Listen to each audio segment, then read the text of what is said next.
Zero fees embedded systems scholarship test ద్వారా 100% free seat సాధించండి. Sir ఒక స్టూడెంట్ ఐటీ ట్రైనింగ్‌ని చూస్ చేసుకుంటున్నప్పుడు చేయకూడని మిస్టేక్స్ ఏంటి సార్? ఒక 5 మిస్టేక్స్ చెప్తానండి. ఓకే. ఇప్పుడు బీటెక్ ఆర్ డిగ్రీ చదివి కోర్స్ సెలెక్ట్ చేసుకుంటారు. అవును. ఫస్ట్ మిస్టేక్ ఏం చేస్తారంటే ఐటీలో చాలా కోర్సెస్ ఉంటాయి.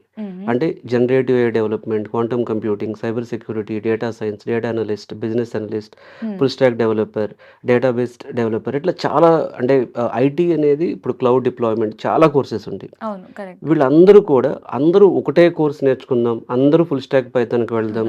అంటే వాళ్ళకసలు ఏ కోర్స్ వాళ్ళకి ఈజీగా అర్థమవుతుంది, ఏ కోర్స్ వాళ్ళకి బెస్ట్ ఇది తెలియకుండా కొంతమందయితే అసలు ఫ్రెషర్స్‌కి జాబ్స్ లేని కోర్స్ కూడా సెలెక్ట్ చేసుకుంటారు. అంటే అసలు ఫస్ట్ వాళ్ళకి ఏ కోర్స్ నేర్చుకుంటే ఈజీగా అర్థమవుతుంది, ఏ కోర్స్‌లో వాళ్ళకి జాబ్స్ ఉన్నాయి, ఏ కోర్స్ వాళ్ళు ఎక్కువ డ్రైవ్స్‌కెళ్ళగలుగుతారు ఇవి తెలుసుకోవాలి.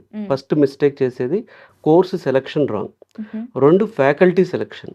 అంటే రియల్ టైమ్‌లో చెప్పే ఫ్యాకల్టీ అయితేనే వీళ్ళకి జాబ్స్ వస్తాయి. ఓకే. ఇప్పుడు కాలేజ్‌లో ఎందుకు జాబ్ రాలేదు? రియల్ టైమ్‌లో చెప్పలేదు కాబట్టి. మళ్ళీ అదే మిస్టేక్ చేస్తే ఎట్లా?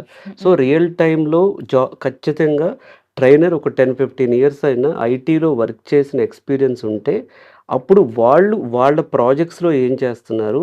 వాళ్ళ డైలీ ఛాలెంజెస్ ఏం ఫేస్ చేస్తున్నారు? వాళ్ళ రియల్ టైమ్ సినారియోస్ ఏంటి? ఇవి టీచ్ చేస్తే వాళ్ళకి ప్లేస్‌మెంట్ రావడానికి ఛాన్సెస్ ఉంటాయి. సో, థర్డ్ వన్ వచ్చేటప్పటికి వాళ్ళు ఖచ్చితంగా వాళ్ళు ఏదైతే కోర్స్ జాయిన్ అవుతున్నారో వాళ్ళకి ప్లేస్‌మెంట్ ఆఫీసర్స్ అంటే కాలేజ్‌లో లాగానే ఇన్‌స్టిట్యూట్‌లో కూడా వాళ్ళు జాయిన్ అయ్యే ఇన్‌స్టిట్యూట్ అయినా సరే, ఎక్కడైనా సరే ప్లేస్‌మెంట్ ఆఫీసర్స్ టీమ్ అనేది ఉండాలి. ఎందుకంటే మళ్ళీ కోర్స్ నేర్చుకొని ఖాళీగా ఉండకూడదు అంటే ప్లేస్‌మెంట్స్ అక్కడ జరుగుతున్నాయా లేవా? ఎన్ని ప్లేస్‌మెంట్ డ్రైవ్స్ లాస్ట్ మంత్‌లో జరిగినాయి అనేది వాళ్ళు ఖచ్చితంగా చెక్ చేసుకోవాలి. ఓహ్! ఫోర్త్ వన్ ఇంటర్న్‌షిప్ చేయాలి. అంటే కోర్స్ నేర్చుకోవటం వలన ప్రాజెక్ట్ ఎక్స్‌ప్లెయిన్ చేస్తారు అంతే. కానీ ప్రాజెక్ట్‌ని వీళ్ళు హ్యాండ్స్ ఆన్ ఎగ్జిక్యూషన్ చేయాలి అంటే ఖచ్చితంగా ఇంటర్న్‌షిప్ చేయాలి. ఫిఫ్త్ వన్ స్టార్టప్‌లో వచ్చినా వెళ్తాను నేను. అంతేగాని నేను ఒక ఎంఎన్‌సీ అయితేనే వెళ్తాను. నాకు ఇంత ప్యాకేజ్ అని కాకుండా వాళ్ళ ఫ్యూచర్ పాయింట్ ఆఫ్ వ్యూలో నాలెడ్జ్ ఎక్కడ గెయిన్ చేయొచ్చు. చిన్న కంపెనీ అయినా సరే వాడు 10,000 ఇచ్చినా సో నేను స్టార్టప్ అయినా సరే ముందు జాయిన్ అవుతాను. నేను ఒక 1 ఇయర్ ఎక్స్‌పీరియన్స్ గెయిన్ చేస్తాను అన్న మైండ్ సెట్ ఉండాలి. ఈ 5 పాయింట్స్ ఫాలో అయితే డెఫినెట్‌గా అంటే ఈ ఈ చాలామంది ఏం చేస్తారంటే ఈ 5 చోట్ల మిస్టేక్స్ చేస్తారు. అంటే అందరూ పైథాన్ నేర్చుకుంటున్నారు కాబట్టి నేను పైథాన్‌కే వెళ్తాను. ఇట్లా ఈ 5 మిస్టేక్స్ చేయకుండా ఎవరైనా సరే రైట్‌గా ఐటీ ట్రైనింగ్ తీసుకుంటే వాళ్ళకి ప్లేస్‌మెంట్ వచ్చే అవకాశం చాలా ఎక్కువ ఉంటుంది.